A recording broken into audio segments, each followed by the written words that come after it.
খালি কলসিতে প্রভু যীশু খ্রিস্ট পাঠালেন না, ভরা কলসিতে পাঠালেন, কারণ তিনি চান মা।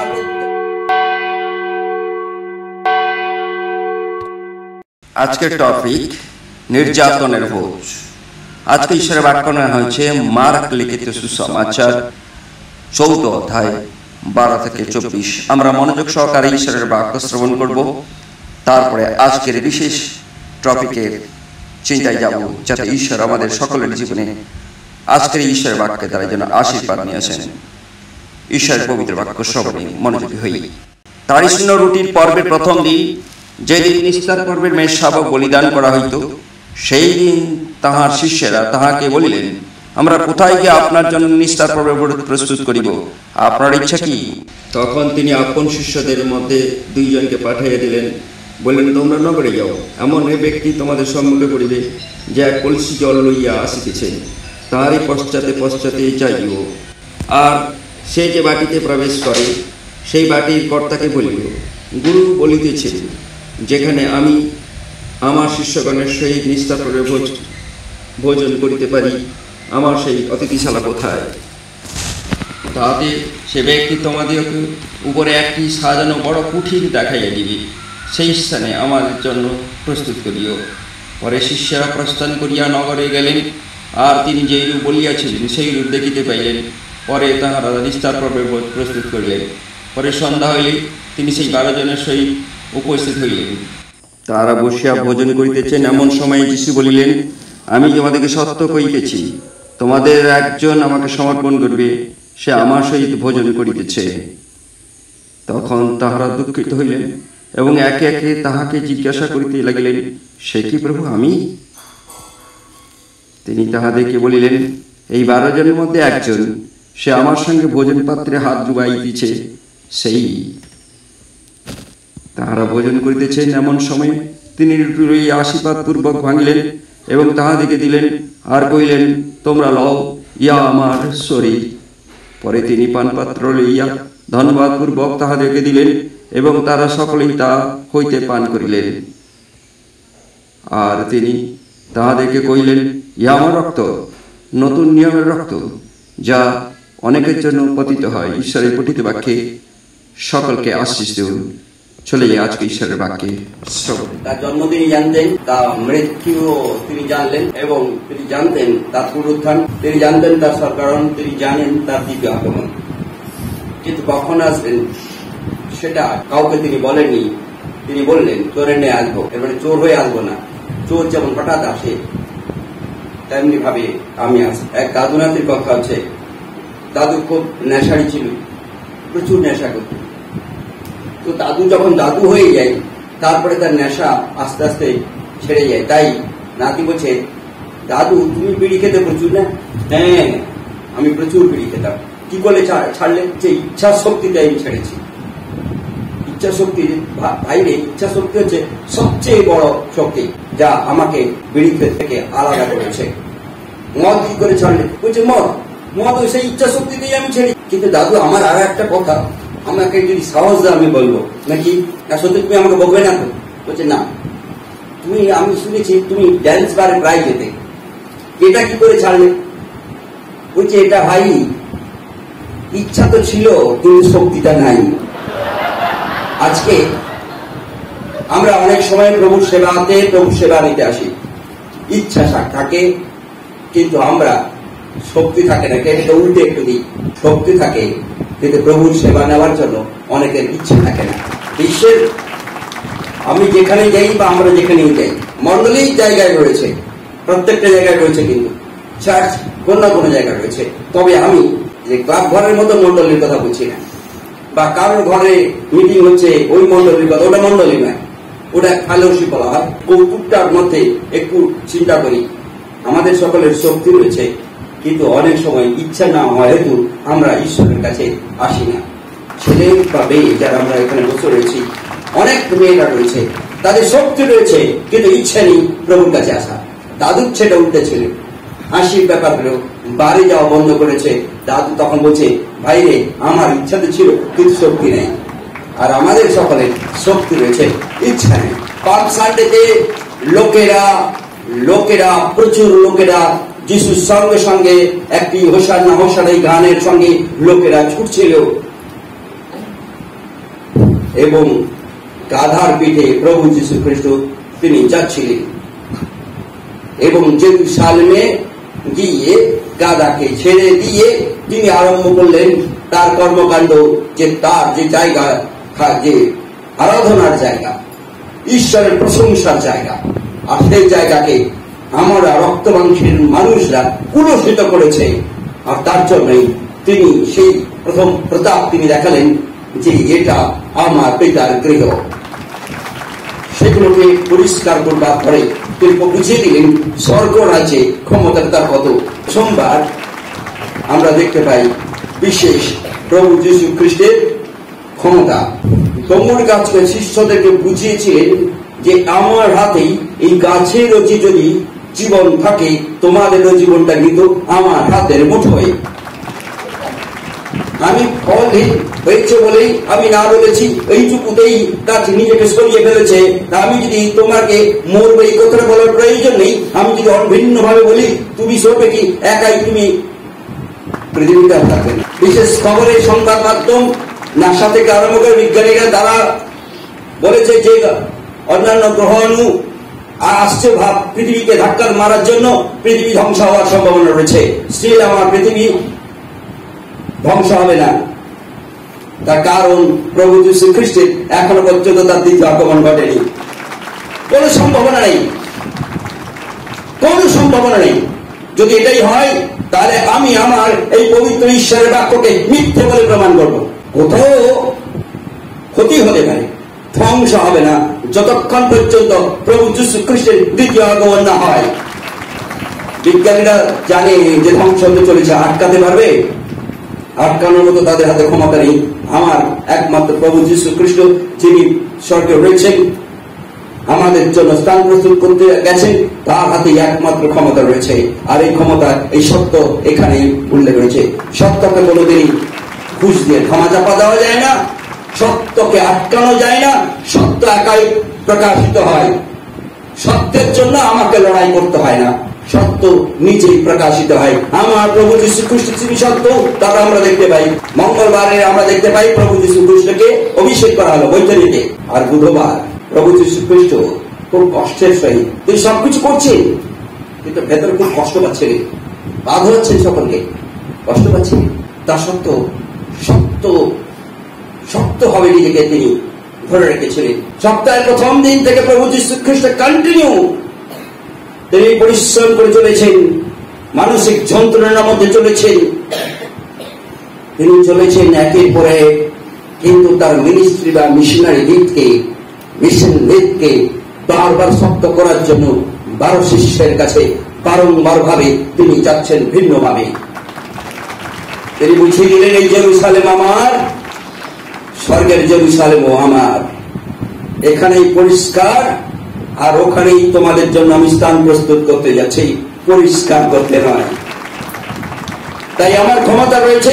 দ্বিতীয় দিনই মানে সোমবার তিনি দেখালেন তার ক্ষমতা। অন্যভাবে কথা বললেন, গাছটি নিজেকে সরিয়ে রাখলো, মৃত গাছ নিজেই মৃত বলে ঘোষণা করল।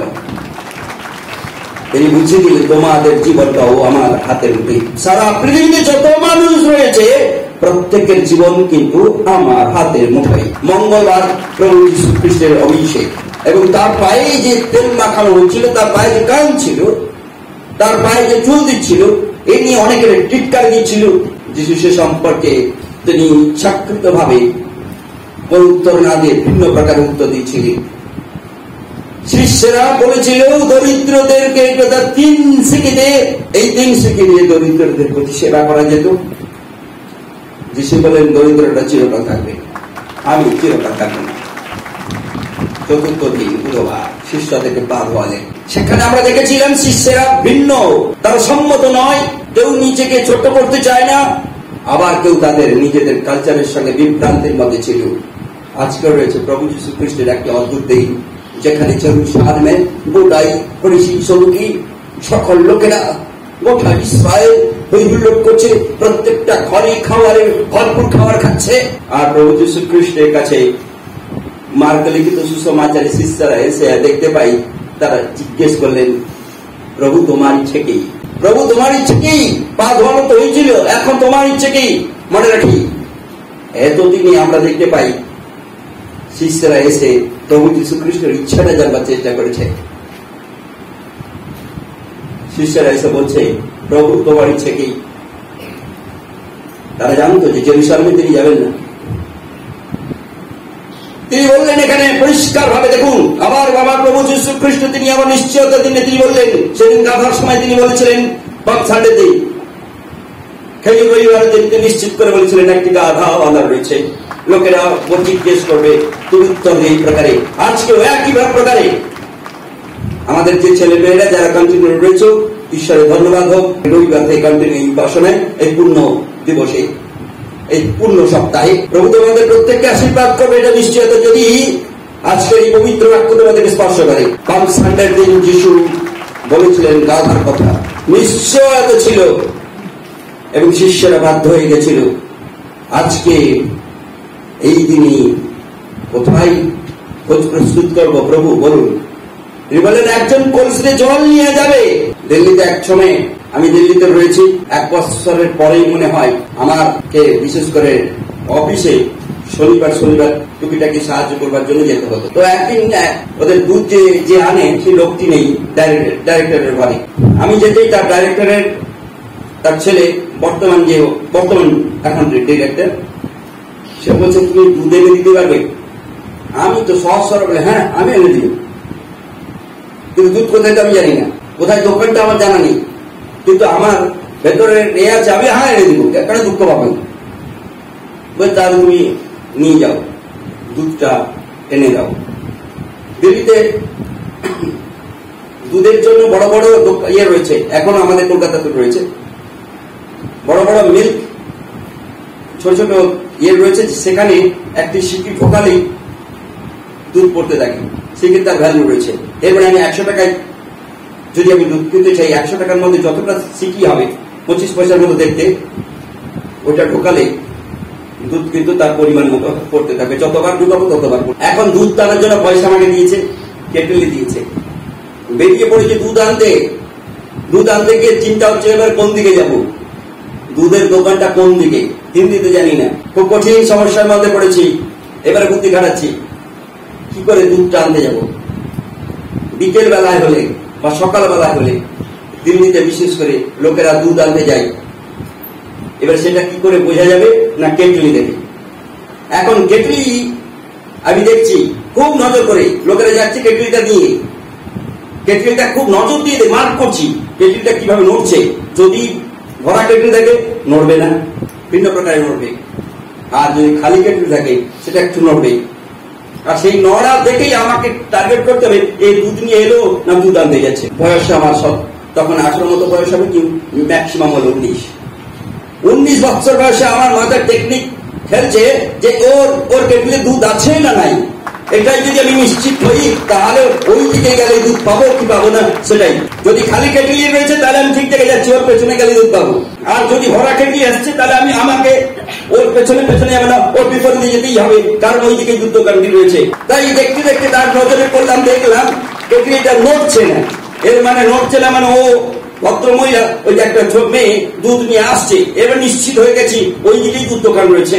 ওই চিন্তা করতে করতে টার্গেটে পৌঁছে গেলাম দুধ দোকানে মাথার দেয়। আজকে ঠিক একই প্রকারে এই কলসিতে যিশু বললেন একটা কলসির একজন লোক কলসিতে জল নিয়ে আসবে, ভরা কলসি, মনে রাখি। অনেক সম্প্রদায়ের লোকেরা বলে তুমি খালি কলসি দেখে যাবে না, ভালো কাজে খালি কলসি দেখে যাবে না, ঠিক কিনা বলে কেনা? আমার যিশু বললেন একজন কলসি জল ভরে নিয়ে আসবে, তার পেছনেই যাবে, খালি কলসির পেছনে যাবে না। সে যার ঘরে ঢুকবে তুমিও তার ঘরে ঢুকবে, আর ঢুকে সেখানে জিজ্ঞেস করবে সেখানকার মালিক আছে, জিজ্ঞেস করবে। কলসির পেছনে পেছনে যেতে বললেন যিশু। তার পূর্বে শিষ্যেরা যিশুর ইচ্ছা জানছিলেন এবং পেছনে পেছনে গিয়ে ঠিকটাকে নিশ্চিত ভাবে পেলেন, অনিশ্চিত নয়, নিশ্চিত ভাবে পেলেন। করে জানলেন যিশু যে তার জন্য কুঠির এক ব্যক্তি তিনি অ্যাডভার্টাইজমেন্ট করে রেখেছেন, কুঠিরে প্রবেশ করতে দেবেন? কি করে জানতেন? তিনি জানতেন কে তাকে ভালোবাসে। তিনি জানতেন তার জন্য কার মন কাঁদে। তিনি আজও জানেন তার জন্য কাদের মন কাঁদে, কাদের হৃদয় কাঁদে, কাদের অন্তর কাঁদে তিনি জানেন। আমরা দেখতে পাই সেই বিশ্বাসিনী প্রভুর জন্য তিনি সবকিছু খুলে রাখেন। যা কৈশোরকে দেও, যা ঈশ্বরকে দেও। অনেক বিশ্বাসিনী আপনারা যা ঈশ্বরকে দিয়েছেন, আর যেটা কৈশোরকে দিয়েছেন, এর জন্য আমি আপনাদেরকে ধন্যবাদ জানাই। আপনি তো ঈশ্বরকে ধন্যবাদ জানাই এত সুন্দর অন্তর দেওয়ার জন্য, এত সুন্দর মন দেওয়ার জন্য। আজকে এই খালি কলসিতে প্রভু যীশু খ্রিস্ট পাঠালেন না, ভরা কলসিতে পাঠালেন, কারণ তিনি চান মা প্রত্যেকটা শিষ্য বাবা বিশ্বাসিনী প্রত্যেকজনে ভরপুর কলসিতে পায়। এবং যে কুঠিরে গেছিলেন সে কুঠিরে নিশ্চয়তা ভাবে খুলে দিয়েছিল ঘরের মালিক। কি রয়েছে জানেন? অল্প একটু আঙ্গুরের রস, কত আর হবে? 12 জনের মতো এই ছোট ছোট এতে কত আর? এক চুমুক খাবে, এক চুমুক পান করবে, একটু একটা রুটি, বেশি কিছু নাই। আর অন্যদিকে জেরুজালেমের পর্ব চলছে, প্রত্যেকটা পরিষি স্বরূপে গোটা ইসরায়েলের মধ্যে পর্ব চলছে, বৃহৎ পর্ব চলছে। খাওয়াতে পূর্ণতা, পানে পূর্ণতা, আনন্দ আর আনন্দ, খাদ্যে বল। এবং মনে হয় নতুন বস্ত্র তারা নিশ্চিতভাবে ব্যবহার করছে। কিন্তু আমার প্রভু যীশু খ্রিস্টের সঙ্গে যে শিষ্যরা ছিলেন, প্রভু যীশু খ্রিস্ট সহ শিষ্যদের নতুন কাপড় ছিল না। অল্প একটু আঙ্গুরের রস, একটি রুটি নিয়ে প্রভু যীশু খ্রিস্ট এমনিতেই তিনি খুব মানসিক ভাবে খুব কষ্ট পাচ্ছেন, কারণ তিনি জানতেন যে তার কষ্টটি তার উপর দিয়ে কিভাবে যাবে। সন্ধ্যায় ভোজের বিলাস, কিছু ব্যসন নেই, বিলাসিতা নেই, হই হুল্লোড় নেই, রয়েছে নীরবতা। আর তারই মধ্যে প্রভু যীশু খ্রিস্ট আবার একদম ভেরি স্পেসিফিক টার্গেট করলেন একজনকে। জানেন কাকে? 18 এবং 19 পদে সেখানে উল্লেখ করেছে। 18 পদে সেখানে উল্লেখ রয়েছে আমাদের মধ্যে একজন রয়েছে, সে আমাকে ধরিয়ে দিবে। প্রত্যেকে বলছে কে? সেই আমি। যে 19 পদে উত্তর দিচ্ছেন, আমার সঙ্গে যে হাত ডুবিয়ে রেখেছে, একেবারে স্পেসিফিক। করবে কিন্তু তারপরে নড়েনি। পূর্বের দিনে বারংবার বলে দিয়েছিলেন, গতকালকে বলেছিলেন ধোয়ার সময়, যে আমাদের মধ্যে অনেকে রয়েছে সুচি, কিন্তু আবার অনেকে রয়েছে অসুচি। আজকে তিনি বলছেন আমার সঙ্গে যে ডুবিয়ে রেখেছে হাতটি, সেই আমাকে ধরিয়ে দেবে। ঈশ্বরতা যুগদা।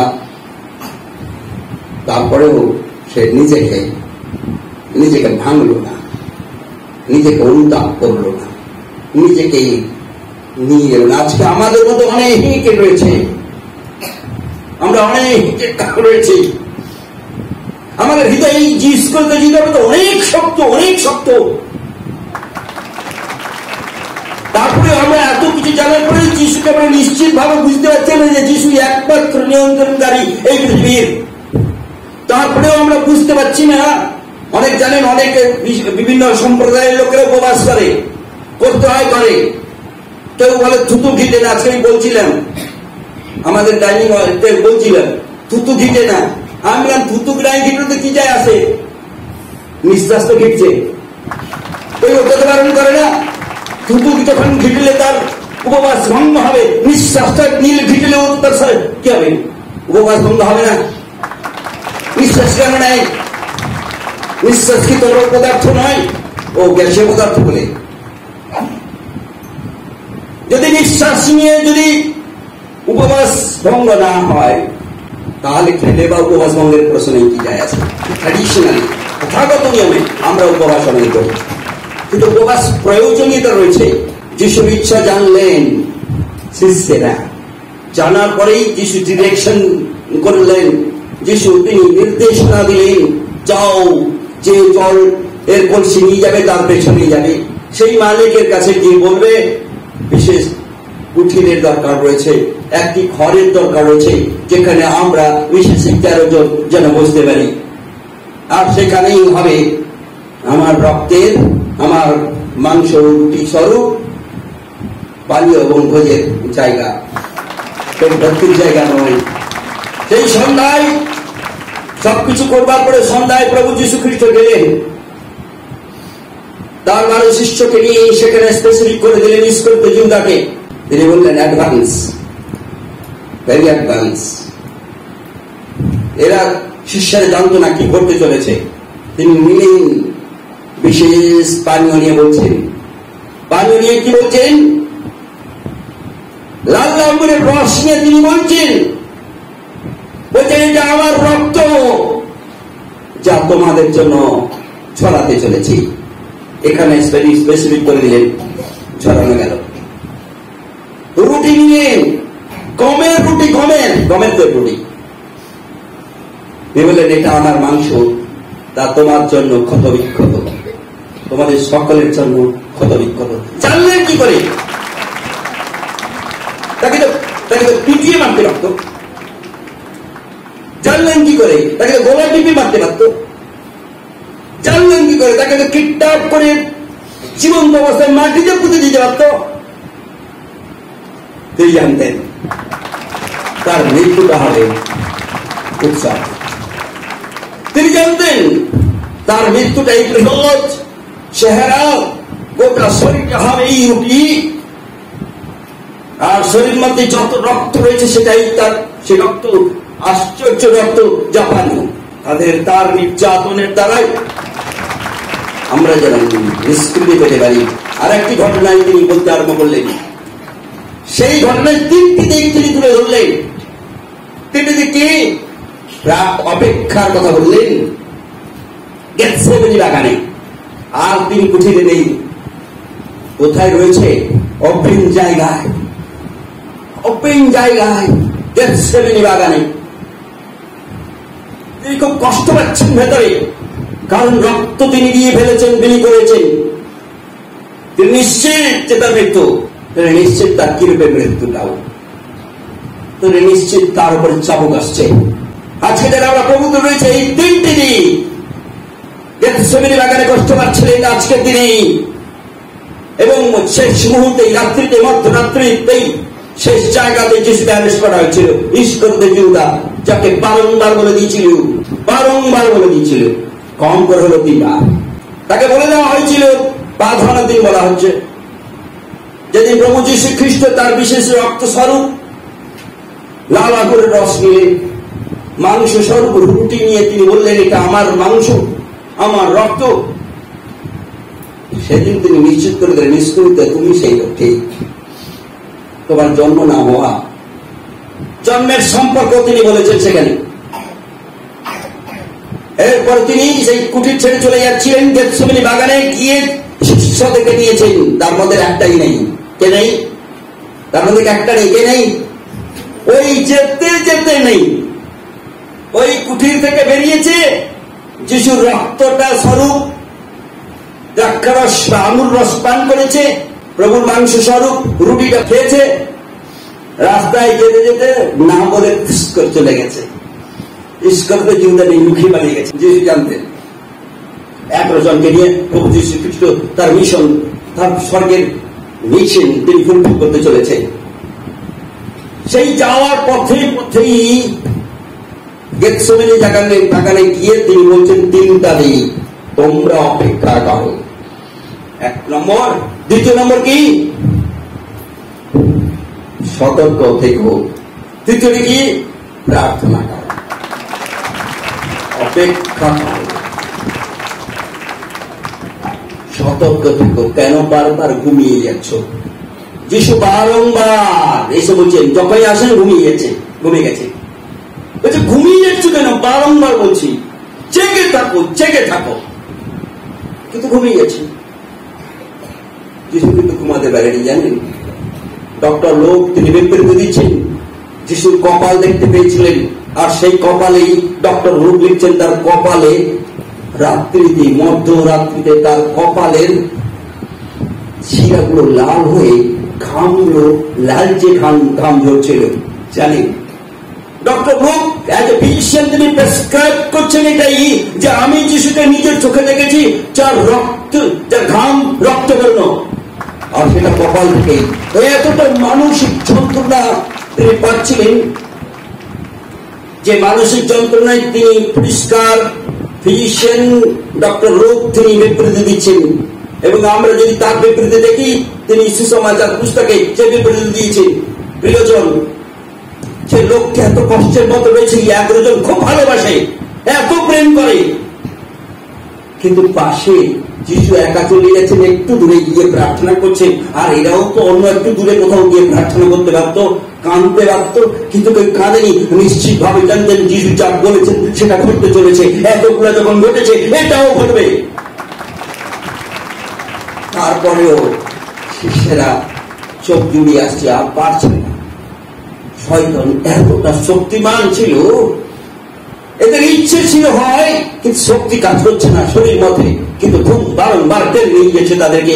আর যিশু তিনি জানতেন, তিনি বলছেন প্রার্থনা করো, পৃথিবীতে দরকার পবিত্র আত্মার শক্তি, অনাথায়ী স্বর্গীয় মিশন ব্যর্থ হবে।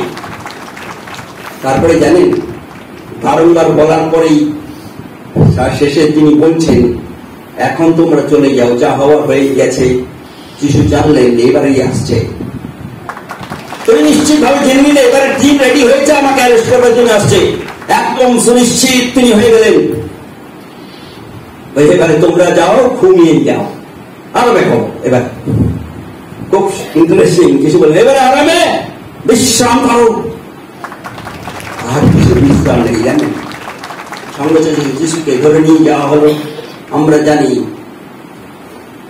সবাই ছিটকে চলে গেল, এমনকি তার প্রিয় পিতর সেও অস্বীকার করে বসলো, কিন্তু মুহূর্তে যদিও তা অনুতাপ করেছিলেন। আজকে যারা আমরা প্রভুত্ব রয়েছে, আমাদের অনেকের শক্তি রয়েছে, ইচ্ছা নেই। তার জন্য ছোট কৌতুককে নিশ্চয়ই কৌতুক হলেও একটু চিন্তা করি। অনেক ছেলে মেয়ে রয়েছে, তাদের শক্তি রয়েছে, প্রভুর কাছে আসবার, প্রার্থনায় আসবার, কিন্তু ইচ্ছা নেই। সেদিন শিষ্যরা জানতো না, এতগুলো সবকিছু শুনে নিশ্চয়তা রয়েছে। ইস্করিয়ত যুদাও জানতো যিশু যেটা বলতে হবে, কারণ সবগুলো 100% সবগুলোই ঘটেছে। এবং আজকে যে আঙুর রসটি, লাল আঙুরের রস দিচ্ছে, বলছে এটা আমার রক্ত, এটাও ঘটনা ঘটেতে চলেছে। তিনি ঝরাবেন রক্ত, তিনি নিজের হাত কেটে, নিজের গলা কেটে, নিজের চোপা দিয়ে কেটে ফেলতে পারতেন। বলছে আমি যখন বলেছি আমি এইভাবেই দিয়ে গেলাম। শাস্ত্রে যেভাবে লেখা ছিল সেভাবেই। সেদিন মসজিদ সময়ে বিশেষ ক্রুশ কাঠের মতো কাঠ লাগিয়ে দিয়ে একটা সাপ জড়িয়ে দিয়েছিল। আপনারা দেখেছেন, দেখেন কিনা জানি না। মেডিকেলের সাইন জানেন কি? মেডিকেলের সাইন মসজিদ সেই জায়গা থেকেই এসছে। আগে ছিল যিশু ক্রুশ চিহ্ন একটু কেটে দিয়ে যুক্ত চিহ্ন করেছিল, যেটা এখন পশু ডাক্তাররা সবুজ অংশটি ব্যবহার করে, সবুজ না ব্লু মনে হয়। আর এই ডাক্তাররা সেটাকে লালটাকে ব্যবহার করতে, সেটা এখন বাতিল করে দিয়ে ইনস্ট্রাকশন যেভাবে আসছে সেভাবে এখন সেই মসজিদ ক্রুশ একটা সাপ জড়ানো রয়েছে। যারা সেইকে দেখবে তাদেরকে সাপ দংশন করবে না বা সব থেকে বাঁচবে। আজকে আমাদের এই ক্রুশ আপনি সামনে দেখলে আপনি বাঁচবেন, আপনার জীবন, আপনার আত্মা বাঁচবে। একই ক্রুশ আজকেও কাজ করছে। নিশ্চয়তা, প্রত্যেকটা জায়গায় যখন নিশ্চয়তা প্রভু বলেছেন, প্রভু যীশু খ্রিস্টের আগমন নিশ্চয়তা রয়েছে। যখন আপনি জানছেন যে প্রত্যেকটা ঘটনা যখন নিশ্চয়তা রয়েছে এবং প্রভু তিনি স্বর্গে গেছেন, এটা যখন নিশ্চয়তা রয়েছে, আমিও স্বর্গে যাবো, সেই নিশ্চয়তা রয়েছে। কেউ মরে গেলে আমি খুব দুঃখ, মানসিক ভাবে একটু দুঃখ লাগে, মনের দিক দিয়ে দুঃখ লাগে, কিন্তু আমি বেশি খুশি হই। তার কারণ যদি প্রভুর লোক মরে, মানে দেহ ত্যাগ করে, একটু কষ্ট হলে মনের দিক দিয়ে একটু মানে যে কাছে ছিল পাবো না, কিন্তু সে ভাবছে যেন ভালো জায়গায় চলে গেল, যেখানে প্রভুর কাছে গেল। আর পৃথিবীর এই আবর্জনার মধ্যে থাকতে হবে না, জানেন। আর আমরা যারা রয়েছি আবর্জনা সরানোর জন্য প্রত্যেকদিন লড়াই করি। ছেলে মেয়েদেরকে বলি লড়াই করি, বলে যে জেগে থাকো। যিশু বলছেন অপেক্ষা করো, তৃতীয় বলছেন প্রার্থনা করো। কেন প্রভু যীশু খ্রিস্ট হঠাৎ তিনি বলেন অপেক্ষা করো? অপেক্ষা করো মানে মনকে তুমি মনোযোগী করো স্বর্গের দিকে, মনকে মনোযোগী করো আমার রক্তের দিকে, মনকে মনোযোগ করো আমার রুটি বা মাংসের দিকে, তাহলে তোমার ঘুম যদি যায়। আর প্রার্থনা করবে জেগে প্রার্থনা করবে, জেগে থেকে প্রার্থনা করতে বলেন। কারণ আমি যে প্রার্থনা করছি সে প্রার্থনা যেন প্রত্যেকটা প্রার্থনার জন্য মিনিং থাকে। এর মানে প্রার্থনা যেন আমি যেটা করছি সেটা কি করছি যেন আমি নিশ্চিত হই। যিশু তিনি জানতেন, তার জন্য বলছেন প্রভু এই পানপাত্র আমার কাছ থেকে দূরে সরিয়ে যা, আমি যে আর সহ্য করতে পারছি না। তখনও যিশু অ্যারেস্ট হয়নি কিন্তু, কারণ তিনি পুরো নিশ্চিত যে এইবারেই আমাকে অ্যারেস্ট হবে। লোকেরা আসছে রাস্তার পথে, চাবুক নিয়ে আসছে, লাঠি নিয়ে আসছে, মুখে ভরপুর থুতু নোংরা থুতু নিয়ে আসছে, নিজেদের লাঠি চোর চাপ্পর সবকিছু নিয়ে আসছে সঙ্গে। কিন্তু নিশ্চয় তিনি বুঝতে পারছেন এক একটা একের পর এক আমাদের মতো লোক বলে আমরা সুইসাইড করতাম তাদের এইদের অত্যাচারের আগে। যিশু আমাদের জন্য অত্যাচারিত হলেন, সুইসাইড করলেন না, অত্যাচারিত হলেন। আমরা নিজের ব্যক্তিগত কোন সমস্যা যদি ঘটে লোকের দিকে ঘিরে ফেলে আমরা দেখে অজ্ঞান হয়ে যাই, এত লোক আমাকে ঘিরে ফেলতে শেষ। নাম্বার 1 নাম্বার 2 ব্রেক করে যাই। আমার প্রভু যীশু খ্রিস্ট এত অত্যাচারকে নিশ্চিত জানার পরেও তিনি সুইসাইড করলেন না। আমেন। তিনি আগানের ভেতরে বলছেন প্রভু এই পাদমাত্র আমার কাছ থেকে সরে যাক, এই কষ্ট আমার কাছ থেকে সরে যাক, আমি যে আর চাই না। কিন্তু ঘুরে বলছে প্রভু পিতা ঈশ্বর তোমার ইচ্ছে সিদ্ধ আমার ইচ্ছে। শেষ পর্যন্ত তিনি ঈশ্বরের ইচ্ছা পূর্ণ করবার জন্য তিনি তার মানসিক শরীর পুত্র হিসাবে তিনি আবার তিনি বললেন আমি তোমার ইচ্ছাই পূর্ণ করবো। শিষ্যরা প্রথম দিনেই বলছিল তার ইচ্ছা, যিশুর ইচ্ছে জানার চেষ্টা করেছিল। তারপরে কিন্তু শিষ্যরা আর ইচ্ছে জানার চেষ্টা করেনি। জানেন, যিশুর ইচ্ছে যখন যিশু ডিরেক্টলি বলার চেষ্টা করছে সেটা নিচ্ছে না, বলছে তুমি জেগে থাকো প্রার্থনা করো, ঘুমিয়ে গেছে যিশুর ইচ্ছে। পিতরকে বলছে পিতর তুমি আমাকে অস্বীকার করবে, যিশু তার ইচ্ছে কথা বলছে না করবে না, আমি করবো না, করবে। কুকুরা ডাকবে, নরক ডাকবে, নরক ডাকবে, মধ্যরাত্রিতে মরক ডাকবে, সকালবেলায় নয়, মধ্যরাত্রিতে মরক ডাকবে যখন তুমি অস্বীকার করবে, যখন আমাকে মধ্যরাত্রিতে অ্যারেস্ট করবে। প্রিয়জন, শিষ্যরা সেদিন প্রথম অবস্থায় যখন যিশু ঠিক ছিল তখন ইচ্ছে জানার চেষ্টা করেছিল। পরবর্তীতে যিশুর ইচ্ছে যখন তিনি দিচ্ছিলেন প্রত্যেকটা ইচ্ছা, এবং তারা নিতে পারেনি, তাদের দেহ নিতে পারেনি, তাদের মন নিতে পারেনি, শক্তি নেই, ইচ্ছে নেই, কোনটাই ছিল কেন জানি না, সব হারিয়ে ফেলেছিল। আমরা হারাইনি তো? আজকে ঠিক একই প্রকারে এই ভোজের দিন, এই নিস্তার পর্বের উৎসবে প্রভু যীশু খ্রিস্টের তার অলৌকিক অদৃশ্য উপস্থিতির মধ্যে আমরা তার ইচ্ছে থেকে সরে যাইনি তো? তুমি যাচাই করি। ধরা পড়ছি পেছনে দৌড়াতে দৌড়াতে ঠিক কুঠিরে যেন পৌঁছাই, ঠিক কুঠিরের ভেতরে গিয়ে যেন প্রভুর শক্তি নেই, প্রভু রক্তের শক্তি আর মাংসের শক্তি। প্রভুর রক্তের শক্তি আমাকে পবিত্র করবে, আমার মান প্রভু শ্রীকৃষ্ণ মাংসের শক্তি আমাকে সুস্থ করবে। আমেন। আবার প্রাপ্তি করছে প্রভু যীশু খ্রিস্টের রক্তের শক্তি আমাকে সুস্থ করবে, আর প্রভু যীশু খ্রিস্টের মাংসের শক্তি আমাকে সুস্থ করবে, আমার কত সকলকে বাঁধবে, আমাকে শক্তি যোগাবে। এমন কোন শক্তি নেই মৃত্যু পর্যন্ত আমাকে আলাদা করতে পারবে না। উলঙ্গতা, দারিদ্রতা, কোন শক্তি আমাকে আলাদা করতে পারবে না, আমাকে কেউ আলাদা করতে পারবে না। যদি আমরা জেগে থাকি আর অপেক্ষা করি আর প্রার্থনা করি, প্রভুর অনুগ্রহ তিনি কাজ করবেন। ভরা কলসি প্রায় সেই রুম থেকে প্রভু যীশু খ্রিস্ট বেরোচ্ছেন, খালি ভরা কলসি নিয়ে নয়, আশীর্বাদের কলসি নিয়ে নয়। শিষ্যদের বলেছিলেন যাও ভরা কলসি থেকে যাও, আশীর্বাদ পাবে। আর যিশু এখন তিনি ফিরছেন, ভরা কলসি নিয়ে ফিরছেন খালি হওয়ার জন্য ক্রুশের দিকে। আসি প্রভু দয়া চাই, করুণা চাই। যখনই ঘুম ভাঙবে প্রার্থনা করবো, রাত্রিতে ঘুমাতে ঘুমাতে যদি যখনই সুযোগ পাই প্রার্থনা করবো, ব্যক্তিগতভাবে প্রার্থনা করবো। সেদিন শিষ্যদের বলছে ব্যক্তিগতভাবে প্রার্থনা করতে, বলেনি সমষ্টিগতভাবে প্রার্থনা করতে। তিনি ব্যক্তিগতভাবে বারংবার যাচ্ছেন, বারংবার আসছেন, বারংবার যাচ্ছেন, বারংবার আসছেন। কেন করছিলেন? কারণ শিষ্যদেরকে জাগিয়ে তোলার জন্যই করেছিলেন। শিষ্যরা যেন দুর্বল না হয়ে পড়ে, শিষ্যদের মধ্যে যেন ইচ্ছা শক্তি কাজ করে, দুটো শক্তি যেন কাজ করে, শক্তি এবং ইচ্ছে। তার ইচ্ছেটা হচ্ছে নিজের, আর পবিত্রতার শক্তি। এই পবিত্রতার যদি শক্তি আমি না আনি, আমি প্রত্যেক দিন দুর্বল হয়ে যাব। ইচ্ছা থাকলে কাজ করবো না, ইচ্ছা থাকলে আমার শরীর চলছে না। প্রভুর শক্তি যদি থাকে, আপনি একজন ভালো অপেক্ষাকারী, প্রার্থনাশীল, জেগে থাকা মানুষ হবে। যদি আমি ভালো একজন শক্তিশালী লোক হতে চাই, আপনি যদি একজন ভালো শক্তিশালী লোক হতে চান, জেগে থাকবেন, অপেক্ষা করবেন, জেগে প্রার্থনা করবেন, ঘুমিয়ে প্রার্থনা করবেন না। আমাদের রক্তাংশ শরীর দুর্বল, তাই যে আমার শক্তি।